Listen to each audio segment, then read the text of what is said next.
Bien. Alors là, on touche un sujet très important. Il n'y aura pas cours les 3 prochaines semaines, parce que c'est Ben Azmani. Vous travaillez, vous, Ben Azmani? C'est pareil, vous travaillez pareil? En août, vous travaillez. Moi, je ne serai pas là pendant 3 semaines, donc on reprendra quand même. D'accord. Donc, ici, on nous dit... Oui.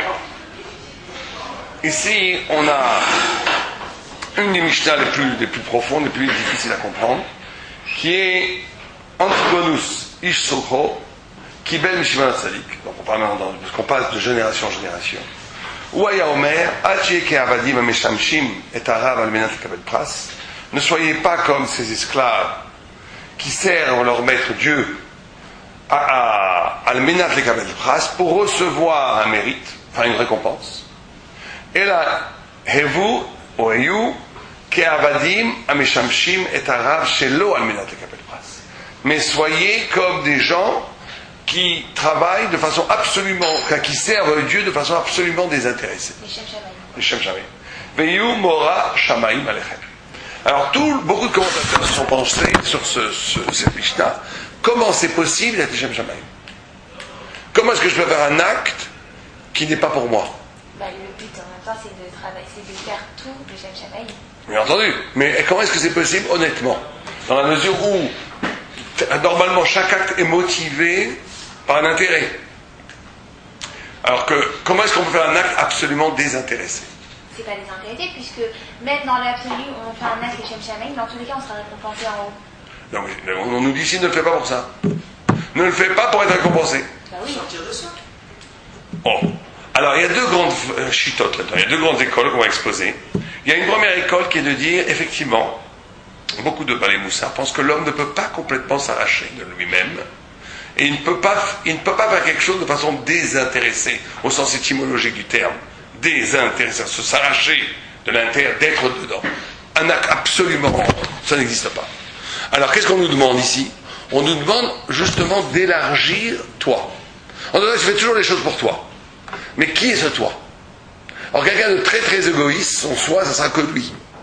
Quelqu'un d'un petit peu plus généreux, son soi, ça va être lui et sa femme. Quelqu'un qui est un peu plus généreux, lui, sa femme, ses enfants. Donc c'est cette capacité à un moment donné d'être, de faire des choses pour les autres, mais en réalité que c'est déjà du lishma. Donc on te dit, ne fais pas les choses que pour toi. Ah, si on est 3, ça va, il y a du monde. À 3, ça va. Merci. Pas en retard, hein. Où est notre amie? Comment elle s'appelle? Elle s'appelle Ishima? Alors, on va commencer. Elle est en vacances? C'est les petits crédits, là, je vais faire du recrutement. Bien, mais c'est très vrai. D'accord. Donc, et la dame qui vient aussi tout le temps, elle est aussi en vacances? Non, je vais l'appeler Jacqueline. Jacqueline, elle va venir, c'est le cas. Je me dis qu'il est... Bon, ben, alors commence. Donc, on parle ici du problème du lishma. Parce qu'on nous dit ici, soyez comme des évêques qui ne servent pas Dieu, almenat lekabel pras, mais soyez comme des évêques qui servent Dieu, almenat lo lekabel pras. Comment c'est possible une chose pareille? Donc il y a une très grande marloquette dans les acharonim. Est-ce que, de quoi parle-t-on ici? De quoi parle-t-on? Si on est honnête, si on prend sérieusement la parole, parce que dire les choses, de faire les Shem Shamaim, c'est très bien, mais qu'est-ce que ça veut dire? Qu'est-ce que ça veut dire de faire un acte absolument désintéressé? Alors certaines personnes, certains sages d'Israël, pensent qu'à cause de cette problématique, à cause de la réflexion honnête sur qu'est-ce qui est une motivation d'un acte, ils disent effectivement, tu peux jamais t'arracher de la motivation de récompense, ou de la motivation que tu fais un acte, attends toujours quelque chose en retour. Tu ne fais pas les choses gratuitement. Tu peux peut-être attendre la récompense pour, par exemple, le peuple d'Israël, et pas que pour toi. Alors justement... Dans quel cas, c'est désintéressant. Ouais. Alors justement, en vérité, il y a 3, j'ai dit 2, il y a 3 chitotes. On va explorer les 3 chitotes. Là, vous en rappelez une 3e. La première chita, qui est la plus simple, elle dit, effectivement, tu ne peux pas faire les choses de façon absolument désintéressée. Parce que l'homme est un être motivé. L'homme fait un acte toujours pour un but. Et on peut pas, un acte gratuit, ça n'existe pas. Aussi bien dans le mal que dans le bien. L'homme fait toujours quelque chose pour obtenir quelque chose. Simplement, il dit, ce qui t'est demandé, c'est la capacité d'élargir ton empathie. Et donc, c'est le secret de l'empathie. Le secret de sentir de la douleur, ou de l'amour, ou de la peine, ou de la joie pour l'autre. C'est le sens de notre travail. Pour eux, c'est ça. Pour ces vues-là, l'essence du travail, c'est la capacité de se définir à partir de quelque chose qui n'est pas l'ego, qui n'est pas que moi. Je vous donne une chose très simple, là on peut le comprendre de façon très très simple. On peut le comprendre de façon très très simple. Par exemple, les enfants. Je ne sais pas si vous avez des enfants ici, ceux qui ont des enfants, ils comprennent ça très très bien. L'enfant, c'est en même temps moi et en même temps pas moi. Mais c'est évident que n'importe quelle personne normalement constituée a, pour ses enfants, c'est moi qui aujourd'hui exceptionnellement n'étais pas en retard. Donc les gens se sont dit c'est pas normal. Là. On est dans les on oublie. Ok, alors on reprend. On part.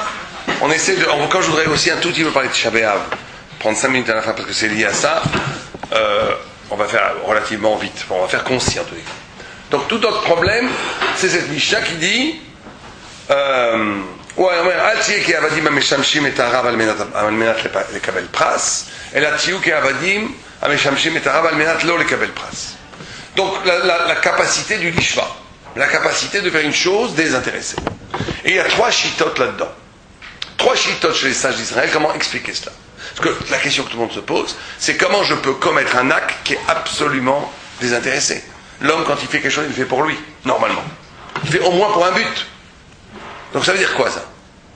Et il y a 3 chitotes là-dedans.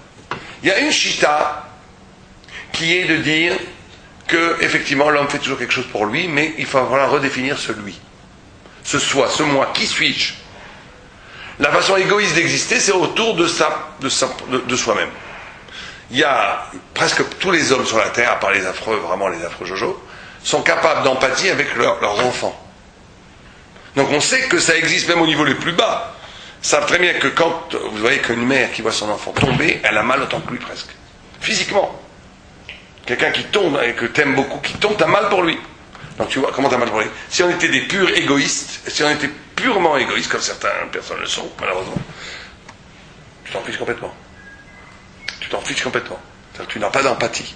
J'ai vu malheureusement quelqu'un que je connais bien, qui est pourtant quelqu'un de très bien, qui vient de perdre son fils, qui avait 3 semaines. Mais comme il est né avec grande chance de mourir, il n'a pas investi. Donc j'ai vu, il était presque, quand il est mort, j'en revenais pas. Parce que vous savez qu'en un mois, on ne fait pas de deuil. Qu'au bout de, s'il vit un mois, on fait un deuil. Mais le gars était presque content parce que c'était fini. Il n'y avait pas d'empathie, parce qu'il a refusé l'empathie avec cet enfant. Je ne critique pas du tout, mais on comprend que quelqu'un qui n'a pas de... normalement, tu as une empathie avec tes enfants. Lui, il avait décidé de ne pas en avoir pour ne pas justement être victime de la blessure, de la douleur de cette mort presque annoncée de cet enfant. Ça ne veut pas dire qu'il soit pas empathique. Ça ne veut pas dire que lui n'est pas empathique, c'est protéger ses empathies. Mais on voit que l'empathie est quelque chose de naturel, puisqu'elle existe presque même chez les goïms, de façon naturelle, même quand quelqu'un n'a pas de toi, même chez... C'est humain. C'est humain. Donc ça veut dire qu'il y a une possibilité de se définir à partir d'autre chose que ton ego, si on réfléchit 2 minutes. Mais qu'est-ce que c'est que cette façon? Ça veut dire que tu te définis toi-même, que ton centre de gravité d'identité, c'est pas que toi, c'est toi et tes enfants, ou ton conjoint. D'accord? Donc ça veut dire que l'homme est capable de s'identifier, de devenir, au niveau de l'essence, quelque chose qui n'est pas lui. Par exemple, vous demandez à plein de gens, Dieu préserve qu'on nous demande un tel choix, on dit ou je te tue toi ou je te tue tous tes enfants. Beaucoup de gens répondront, tue-moi. Comment c'est possible une chose pareille? Normalement, l'instinct, faudrait dire, il n'y a pas de chose plus importante au monde que toi-même, dans le monde de l'instinct, dans le monde de l'ego. Ça veut dire que tu es capable de te projeter dans autre chose que toi, d'après cette chita-là. C'est ça, parce que pas que ses enfants, c'est lui, mais trop. Exactement. Donc ça, il te dit, d'après cette vue-là, quand on dit ne sois pas, on te dit pas que tu peux être complètement désintéressé, mais on te dit élargis au maximum cette capacité d'empathie. Par exemple, un tzaddik plus grand, il va avoir cette capacité d'empathie avec toute sa kéhila, celui qui est encore plus grand avec, et les très grands tzaddiks comme Abraham Avinu, avec le monde entier. Abraham Avinu, c'est ça d'ailleurs la notion même de chesed, le brit chesed. On sait que le chesed, c'est pas juste un mouvement psychologique d'amour, c'est une brite, c'est une alliance. Abraham, il avait cette capacité d'empathie totale avec tout être humain qu'il a rencontré. C'est pour ça que chaque être humain qui a rencontré Abraham, sa vie changeait. Parce qu'il découvrait en lui, dans Abraham, le reflet d'un souci de lui-même que lui-même n'avait pas. Abraham, quand il rencontrait quelqu'un, il avait l'espérance pour cette personne qu'il rejoigne sa génialité, qu'il rejoigne sa sublimité, qu'il rejoigne sa totalité, qu'il rejoigne ce qu'il est véritablement en absolu, qu'il s'arrache de la matière dans laquelle il était englué. Et donc quand quelqu'un rencontrait Abraham, il devenait bon. Alors des fois quand il le quittait, certains le quittaient, ils retombaient dans le... Mais on sent ça de façon infiniment moins forte quand on rencontre des grands tzadikim. Quand on rencontre des grands tzadikim, on sent qu'ils vous ont régénéré. Comment ça se fait? Parce qu'il y a eu ce rapport à un moment donné, il a senti ta vie, mais il a vécu ta vie sans tous les boulets des problèmes de ta vie. Parce que lui, il n'est pas tributaire, il n'est pas esclave par rapport à l'essence. Exactement. Donc ça veut dire que plus quelqu'un est grand, plus, et c'est ça la notion de grandeur et de petitesse, c'est la capacité d'avoir de l'empathie pour l'autre. Comment vous définissez quelqu'un de grand ou de petit, c'est comme ça. Si vous voyez que quand quelqu'un il est content, il s'en fiche, ça lui fait plutôt de la peine, pourquoi pas moi. Et quand quelqu'un a de la douleur, il est content. C'est un rachat, c'est la méthode de rachat. Et on a tous plus ou moins ça, il faut faire attention. Et quand tu es capable d'être heureux pour l'autre, et quand tu es capable d'avoir de la douleur pour l'autre, c'est un signe de grandeur. C'est ça le signe de grandeur et de petitesse. D'après les Moussards, c'est ça qui définit la grandeur et la petitesse. Cette capacité-là. Parce que plus tu es réduit à l'ego, plus tu es petit, plus ton ego s'élargit aux autres, plus tu es grand. Donc ça c'est la première chita, on va dire, qui pense qu'on ne peut jamais s'arracher de l'identité. Simplement, tu peux élargir cette identité, cette identité, et plus tu l'élargis, plus tu es tzaddik, et plus tu la rétrécis, plus tu es rachat. Première chita. Deuxième chita qui dit non, qui va beaucoup plus loin, chita du Maharal entre autres, qui dit que non, que l'homme est capable de comprendre que le centre de son essence n'est pas lui-même. Alors ça c'est un niveau beaucoup plus fort, qui est contesté par les autres. Des autres sages d'Israël pensent que c'est pas possible. Donc l'ego, l'ego est une illusion, d'après ces chitotes-là. L'ego est la façon la plus facile de se considérer. Mais c'est une klipa, ce qu'ils appellent une klipa, c'est une écorce. Que l'homme au plus profond est constitué du souffle de Dieu, et que ce souffle de Dieu, qui est ton identité la plus intime, ne s'exprime pas, ne se révèle pas sur la modalité de l'ego. Elle se révèle paradoxalement justement sur la modalité du désintéressement. Donc ces sages-là disent, plus tu es désintéressé, moins tu es pour toi-même, plus tu deviens toi-même. Plus, donc ici quand on dit altier, c'est pas simplement un impératif moral, comme les premiers qui essayent d'être le plus moral possible. C'est pas, dit altier, le prend à la lettre. Tu ne peux pas être. La seule façon d'être, c'est quand tu es désintéressé. Ça c'est Abraham, ça rejoint la première. Non, le premier c'est la capacité de se définir par l'autre. Je suis aussi l'autre. Mais je suis l'autre. Alors que là, tu dis, je ne suis pas l'autre. Si j'arrive à être l'autre, c'est que je ne suis pas que moi. Et si je ne suis pas que moi, c'est bien que mon essence, elle ne se limite pas à moi-même et qu'il y a bien quelque chose en haut. Ça, moi, je trouve que ça, c'est très proche. C'est très proche, je suis d'accord avec vous, mais il y a une différence au sens, est-ce que dans ce mécanisme-là, c'est une projection de soi ou pas? C'est ça le problème. C'est ça la différence. Est-ce que quand vous aimez l'autre, c'est une projection de vous? Ce qui vous intéresse, c'est la subsistance de vous? On pourrait penser que c'était juste une projection. D'après ces vues, oui. D'après ces premières vues-là, ils pensent qu'il n'y a pas de possibilité de désintéressement absolu. Bon, l'humain est forcément... Simplement, tu as le choix d'utiliser ce défaut ontologique essentiel de l'homme. Qui pense ça, je ne peux pas penser qu'il y avait Abraham et alors vous êtes plus de la deuxième, vous êtes baralienne, très bien. Moi aussi je suis plus de la chita. Moi j'avais entendu Rav Shapira une fois qu'il disait cette chita-là, qu'il disait If Shara Cherek, j'étais pas d'accord. Parce que lui il n'avait même pas envisagé l'autre chita. Moi je dis, il y a une autre chita. Parce que bon, mais quand on parle d'Abraham Avinu, c'est déjà une darga frère, c'est-à-dire c'est un tzaddik, donc lui il a plus aucun... Non mais le problème profond, bon, on va pas trop parler de ça, mais le problème profond, c'est quand vous êtes bon, quand vous donnez du bien, vous faites du bien à l'autre. Ouais. Est-ce que, sauf vous faites est-ce que vous faites ça aussi pour vous? Pour vous sentir proche de Dieu, pour vous sentir bien, pour avoir pour vous éterniser, etc., etc.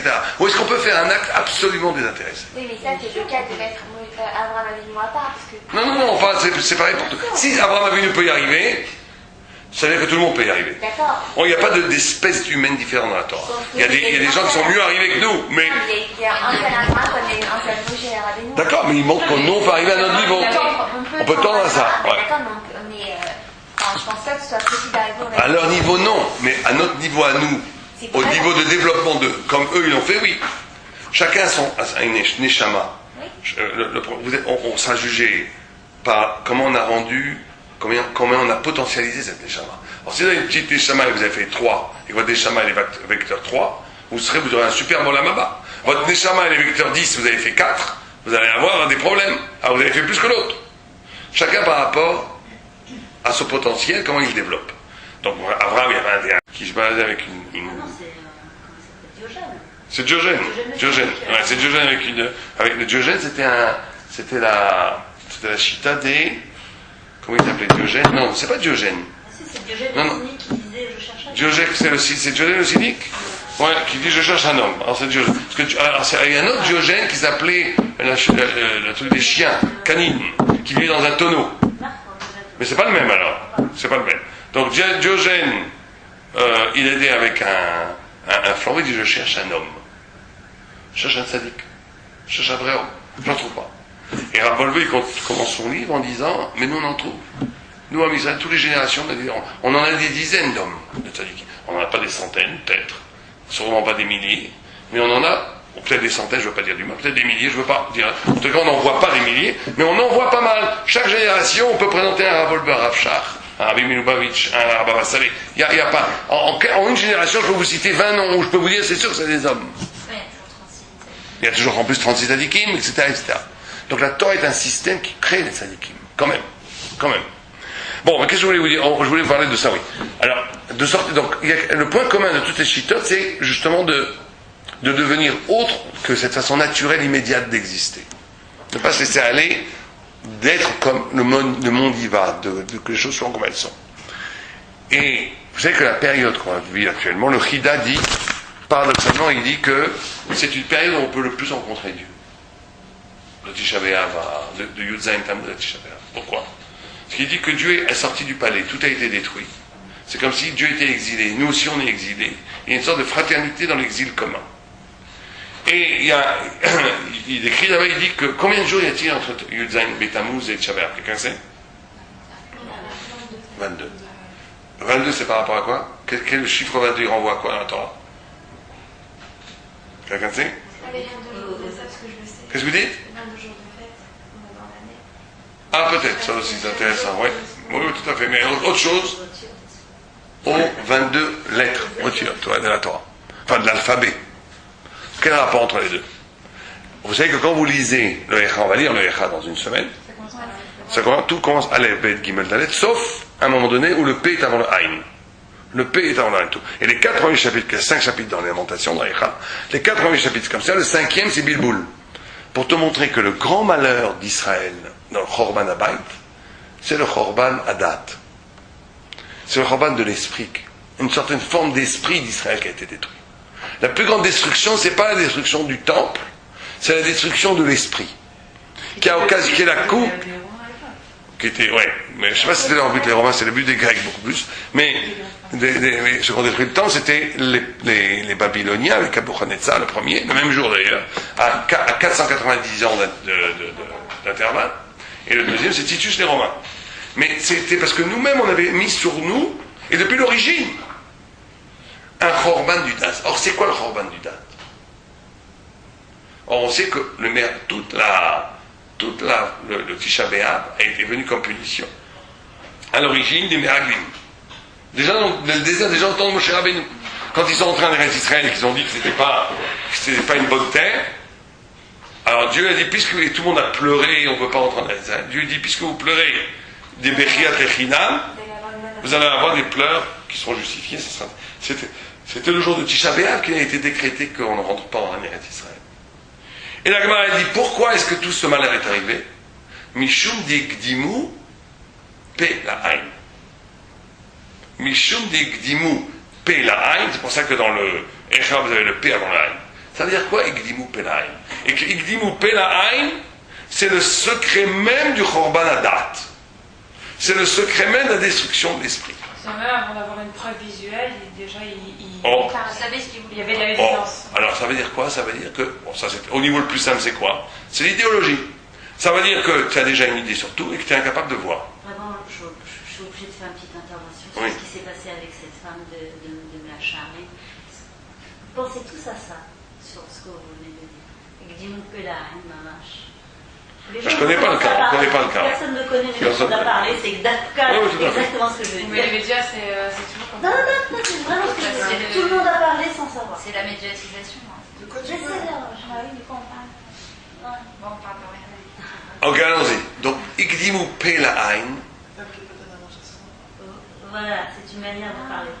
Je sais pas, je connais pas le cas. Moi, je parle jamais de cas que je ne connais pas. Et j'ai aucune confiance dans les médias, donc je ne sais pas. Est-ce qu'elle a fait du mal ou pas? Il faut vérifier. C'est les gens qui s'occupent de ça de vérifier, et c'est à Dieu de juger. Mais il faut effectivement pas juger les gens si on ne sait pas. Et les médias disent plein de bêtises. Hein. Moi, depuis une fois que j'étais très jeune, je ne fais plus aucune confiance aux médias, mais pour un truc complètement anodin, où j'avais écouté Rav Shach, le grand Rav Shach à l'époque, qui m'avait parlé de façon magnifique. C'était, même d'un point de vue esthétique, j'avais même vu théâtral, entre guillemets, quand shalom. Mais même pour quelqu'un, un chiloni qui l'aurait vu parler, c'était sublime, la théâtralité quand il parlait, c'était sublime. Qu'est-ce que j'entends dans la radio? Oui, un vieillard pleurant, pleurnichant, parlant. Le gars, non seulement il était incapable de voir la beauté de la chose, parce que c'est vrai qu'il avait pleuré à un moment donné en parlant, mais c'était magnifique, c'était des pleurs magnifiques. Au lieu de voir quelque chose de grand, il voit lui comme un idiot, parce qu'il y a un gars qui a 90 ans, qui comprenait rien de ce qu'il disait, bien entendu, le journaliste. Donc qu'est-ce qu'il voit lui? Un vieillard qui pleurnichant.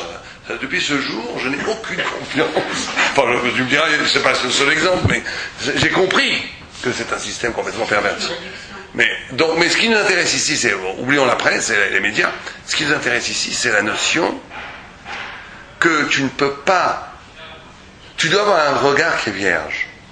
Tu dois avoir un regard, vous savez que le monde a été créé, c'est Tohu, Bohu, Yetzira. Et la connaissance doit toujours obéir à la forme dont le monde a été créé. Tohu, Bohu, Rachid dit Tohu, c'est stupéfaction. Bohu, c'est Bilboul, et comme si Keviechol, Dieu donnait une réponse à ce Bilboul en créant. Connaître, c'est pareil, il faut être étonné, être capable de s'étonner. Que cet étonnement détruit tes antécédents, ce que tu croyais que tu avais bien, et que donc tu donnes une nouvelle réponse qui est une nouvelle forme d'intelligence. C'est ça, savoir. D'ailleurs, l'enfant fait ça. L'enfant, quand il de 2-3 ans, il ne peut pas apprendre autrement que ça. Simplement, la plupart des gens, ça, il y en a qui s'arrêtent à 4 ans, c'est des idiots. Toute leur vie, ils ont vu ça, ils ont trouvé un code, comment décrire le monde, et ils rentrent tout dans ce code. Les grands idiots, ils ont arrêté de commencer à penser à 4-5 ans. Donc, ils ont une pensée de 5 ans tout le temps. Il y en a qui s'arrêtent les plus intelligents à 10 ans, il y en a qui s'arrêtent à 12 ans, très intelligents, 15 ans, c'est très intelligent. Mais le tzaddik, celui qui a un temps, il doit toujours continuer. On doit toujours avoir cette modalité qui est... Je vous raconte une histoire affreuse qui est arrivée à un de mes amis pourtant. Son fils avait fait, je vous avais raconté cette histoire? Son fils avait fait des efforts, son fils a un cancre, un affreux jojo. Qui a ramené le contrôle et... Il lui a dit, t'as triché. Ça veut dire quoi? Ça veut dire qu'il était incapable de voir une nouveauté en lui. Il avait défini, il avait déjà mis dans une boîte. Mais nous on rigole de ce gars-là, mais en réalité on fait ça avec nos parents, on fait ça avec nos enfants, on fait ça avec notre conjoint. On est incapable de donner la chance d'un nouveau regard. Parce qu'il faut savoir que tout est dialectique. C'est en voyant l'autre, tu vas l'aider à devenir. Si tu le vois qu'il n'a pas d'avenir, il va pas avoir, ça sera beaucoup plus dur de lui de s'arracher de ce regard pour devenir. Si tu le vois qu'il a un avenir, tu vas lui donner un avenir, etc., etc. Mais sans parler de cet aspect interactif, ce qui est important surtout pour nous, c'est qu'on doit être ouvert à l'infini qui vient de Dieu. Par exemple, il y a des choses, on va les prendre, même Abraham et Sarah, comme extraordinaire. Abraham et Sarah sont des gens qui ont prié toute leur vie pour avoir des enfants. Le jour où ça arrive, ils n'y croient plus. Enfin, en tous les cas, Sarah n'y croit plus. On parle de Sarah Imanu. Il n'y a pas plus grand. Pourquoi? Parce que tu as rendu tes échecs comme un système. C'est plus possible. Ça fait 60 ans qu'on prie pour avoir des enfants. Maintenant, ça va arriver. C'est fini. C'est-à-dire qu'on rend un système, alors que tout est possible. Que l'infini est possible. Et il y a énormément de gens qui passent à côté de dons que Dieu leur donne. De dons. Et qu'on ne voit pas parce que on s'est habitué à ne pas croire que ça peut nous arriver.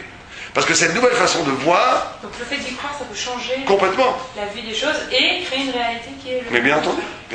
Parce qu'en réalité, ce qu'il faut penser pendant cette période, c'est ces trois choses, c'est le rapport à soi, rapport à Dieu, rapport à l'autre. C'est ça qu'il faut redéfinir pendant cette période.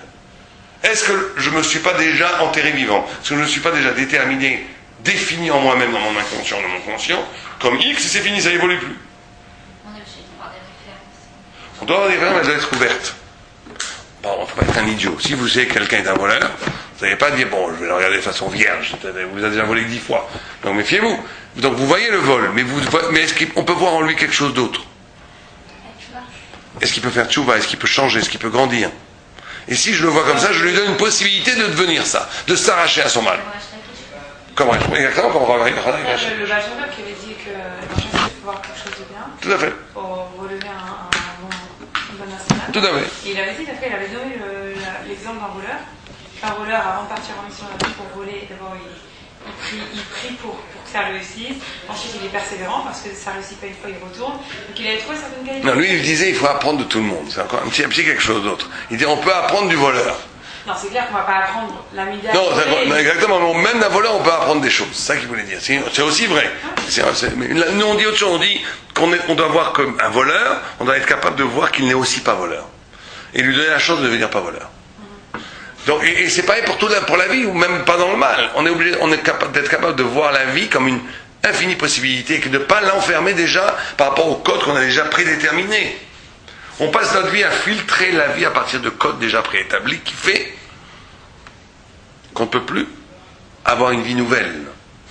Et c'est pareil par rapport à nous, c'est par rapport aux autres, par rapport à Dieu aussi. C'est les trois rapports fondamentaux. Et là, pour finir avec ça, le texte nous dit, et c'est ça qu'il faut bien comprendre, que Dieu dit, puisque vous avez pleuré de façon gratuite, vous allez pleurer pas. Et dit le Maharal qu'il va falloir faire le tikkun des pleurs. Que parce qu'en vérité, comprenez, que ça ne suffira pas de faire... Il y a deux tikkuns qu'on doit faire pendant cette période. Le tikkun de l'esprit, ce qu'on vient de parler, d'être capable de lui gdimu pelain, la gdim ain la paix. Donc c'est ça le tikkun qu'on a fait pendant ça. Mais il y a une autre tikkun, c'est qu'on a fait le tikkun des pleurs. C'est-à-dire quoi faire le tikkun des pleurs? Tikkun des pleurs, ça veut dire que tout le système émotionnel, qui est avant la parole, lui aussi doit être metoukan. Quand ils ont pleuré les Chidam, vous savez que cette pleure des Chidam, c'est lié aussi à Sinat Chidam. On dit que le temple a été détruit à cause de la haine gratuite. Quel rapport entre la haine gratuite et tout ce qu'on vient d'expliquer maintenant? Que Ekdimou Pelaï, quel rapport? Parce qu'ils jugeaient trop vite leur... Plus que ça. C'est quoi la haine gratuite d'abord? C'est de même pas savoir qu'on est... Oui, mais pourquoi? Plus que ça. La haine gratuite, c'est parce que c'est la volonté de jouir de la haine pour la haine. C'est-à-dire qu'en vérité, le prétexte, le grief n'est qu'un prétexte. C'est ça la haine gratuite. Une fois, j'étais dans un hôtel, j'ai eu la honte de ma vie. Je devais faire le kiddushim, j'étais en verse. Et t'as un gars, bon, je les aime bien, mais ils sont sympathiques, un Tunisien comme ça, assis, qui dit, ah, ça va, attends, tu vas voir ce que je vais faire. Je le vois se lever, j'ai qu'est-ce qu'il va faire. Il arrive à la réception, et il commence à hurler. C'est un scandale, petit dos, pas de dos. Et tu vois, le gars, j'avais honte. Il y avait un mariage juif, il avait plein d'argent, le gars. Le gars, oui, monsieur, avec un petit sourire en coin, oui, monsieur. Et le gars, après, il revenait, le gars, qu'est-ce qu'il faisait en vérité? Il aimait s'exciter, il aimait se mettre en colère. Donc, en vérité, il cherchait à lui, c'était même pas un prétexte, il avait dit à sa femme, tu vas voir. Donc, ça veut dire que là, c'est véritablement gratuit. La colère, c'était le kas rinam. Mais il y en a, c'est pareil avec la sina, alors qui ont besoin de haine. Pas du tout parce que c'est de cette façon, c'est comme ça qu'ils existent. On dit que le temple a été détruit à cause de ça. Parce que c'était même plus justifié. C'était pas une réactive. C'était la haine était devenue une institution psychologique pour avoir une relation avec le monde. Alors, quel rapport avec le monde? C'est exactement la même chose. La gdim pela hain. Avoir un système émotionnel qui est que enfermé sur lui-même et qui n'est pas ouvert à la réalité divine qui se passe autour de toi. Et la sinat chinam, c'est tout ça, c'est une seule et même chose. C'est-à-dire de vivre les choses qu'à partir de toi. D'être incapable de laisser rentrer l'altérité radicale qui est en vérité la révélation divine dans ta vie. De vivre les choses que par rapport à toi. Alors que ça soit l'ego. Donc tout ça est lié, c'est aussi lié par rapport au l'ishma. Est-ce qu'on est capable d'ouvrir au cœur de notre être une brèche de quelque chose qui n'est pas moi? C'est tout la problématique de l'ishma dont on a parlé tout à l'heure, mais ça se reconduit aussi par rapport à cette capacité. On ne peut véritablement avoir un regard vierge qui va amener une vraie parole, plutôt que reproduire tout le temps une parole déjà connue. Il y a des gens qui ne connaissent jamais un mot. Dès que quelqu'un arrive, ils sont obligés de le rentrer en boîte. Et quand il sort un peu des boîtes, ils le méprisent. Ils disent oh, c'est comme ça, boum boum. Parce que ce qui les dérange, ils ne veulent pas être dérangés de l'idéologie petite qu'ils ont, avec laquelle ils regardent toujours le monde. Ça veut dire que tu es dans un système d'ego. Tu es fermé. Laisser ouvrir une brèche dans ta vie et dans ton être pour laisser ouvrir l'autre, rentrer l'autre, tout est là. C'est comme ça que tu peux avoir un regard neuf. Tu peux avoir un regard neuf que parce que tu as une psychologie, un psychisme spirituel ouvert vers l'autre. Sinon tu ne peux pas avoir de regard neuf. Oui, mais ça ne veut pas dire qu'on peut détester gratuitement. Tout ça c'est lié. Tout ça c'est lié. Parce que si tu n'es qu'en toi... Hyper égoïste, c'est de ne pas détester l'autre. Oui, tout à fait. Mais tout ça, la siyatrinam, ça veut dire que ton émotion, ce qui t'intéresse, c'est d'éprouver de l'émotion pour toi. Comment on peut détester, enfin, j'arrive pas à comprendre. En hébreu, on dit que arzar veut dire que c'est zar, ça veut dire être étranger à l'autre. À partir du moment où on est étranger à l'autre, alors on est arzar, on est cruel en fait. Il y en a même qui disent qu'ils font un jeu de mots qui n'est pas très bon, ils disent un frère étranger. Même si c'est pas la même lettre. Il dit c'est de rendre étranger la fraternité. De rendre la fraternité, ouais. Mais non, mais tout a la même racine. Maintenant, certains seront plus de la sina, l'autre aura plus l'ego, l'autre aura plus qui pourra pas avoir qui va toujours reproduire les schémas sans être capable de... Et tout ça a la même racine. Et la seule façon de sortir de ce piège-là, c'est le lishma, donc c'est l'ouverture. L'ouverture au radicalement autre, qui est la parole de Dieu. Voilà, on s'arrête là. Bon jeûne. Et alors on recommence les...